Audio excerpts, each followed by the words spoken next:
You don't have to be, in your 50s to be a school governor. You can, the whole point of a governing body is to bring different perspectives and different viewpoints, which then just shows the kids that there are different perspectives and different viewpoints to take into consideration.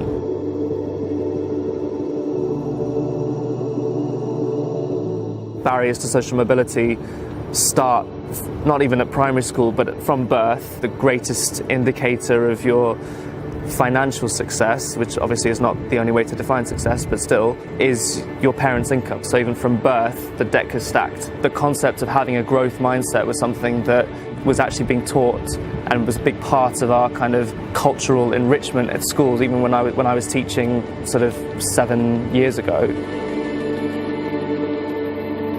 I remember there was one girl in my form, she said to me that one of her biggest fears was that she would never leave the village that they were from, because her mother hadn't, her grandmother hadn't, her great-grandmother hadn't, and it was just sort of the feeling that that was the way that it was expected to be.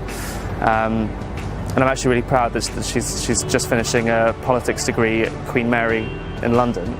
My favourite thing about being a governor is, I think, actually going into school and meeting some of the kids. The kids recognise you and they say hi, and then you feel like when you're then making these decisions around staff structures and class sizes and budget decisions, etc.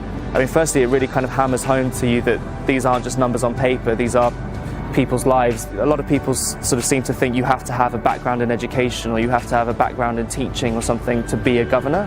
It's not just about teachers and people who work directly in education, it's about the broader community getting involved.